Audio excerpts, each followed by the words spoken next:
Welcome back to Team Out of the Tank.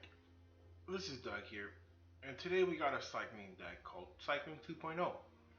You got Flourishing Fox, Miscast because you counter target instant or sorcery, and your opponent has to only play three. It does not stop enchantments or artifacts, or special creatures, but it's a good one drop. We're only running two, so you're not gonna really see it. We got four ops, four football creators, four Dryneth healers, Valiant rescuers. This is just a draw card. These are just draw cards, but you can also play these as creatures for Radical's ideas because it's a two-drop water card. You can also play it again. In other words, it's a Chemist's Insight just with more steps. Starting development. Dovin's Veto for the counter war against mirror matches Zenith Layers against aggro decks.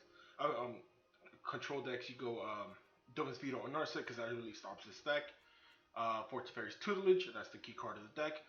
I revolved it around this card because when it enters the battlefield, you draw a card, you discard a card. Whenever you draw a card, opponent mills two cards, which you're always drawing cards here. Four Thirst for Meaning because you pay 3 mana, draw 3 cards. While yes, you do discard 2 cards, it is the one that gives you the best value other than you start cards in these. Like these, you have to pay 4 mana to just draw 2 cards, 4 mana to just draw 2 cards. Teferis for if you're worried against control decks board wiping you on your turn. Or if you're trying to beat a counter war, you just vary. Also, if you're playing against a card that has combo cards, so for example, Mayhem Devil or what do you call it? It's a two drop, 1/1. Whenever it deals damage, it gets +1/+1 counters on it. Dreadhorde Butcher. You just make them start over again. For Chemist's Insight for the draws, Frostbound Bitch for the draws, Imposing Manchester for the draws, Boon the Wish Giver for the draws. Um, you're probably thinking to yourself, Doug, what if you play aggro? Well, we just can go wide, we can gain life, we can make big creatures, or we can stop the Embercleaves from coming. And if we can't, well, we make them just have them hard cast them. So that's what this does. That's what this against control decks. I mean aggro decks. For control decks, you got Miscast, you got Dovin's Beater, you got Teferis, you got tutelage. If they want to draw a lot, well, guess what? You're gonna end up milling yourself. Mid range, you got stuff that taps. You got stuff that draws cards. You got stuff that draws cards. You got stuff that controls cards, and you also have aggro cards.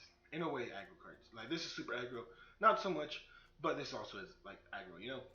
And if you play against, let's just say, a mirror match, well, you're gonna win because you can stop your Zenith Flares. You can make the mill, so the more they draw, the worse for them.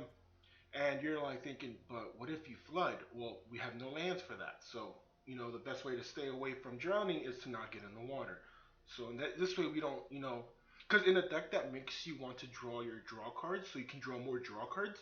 The best way to beat that, the worst way to lose to that is if you draw lands, which kind of do nothing for you.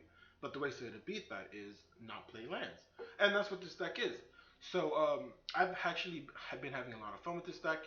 It's really consistent, and with such low mana cost, even on the big cards, it can all just cycle itself to make your opponent mill themselves.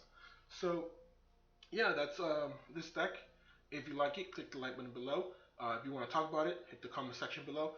And if you haven't subscribed, why? It's free. It's not a paywall. You don't have to we're not going to charge you, and you don't have to turn on the notifications because I'm not going to send you deck list at 2 a.m. and be like, hey, check this out, yeah. So just hit the button. But all jokes aside, thank you guys for watching, and you guys have a wonderful day.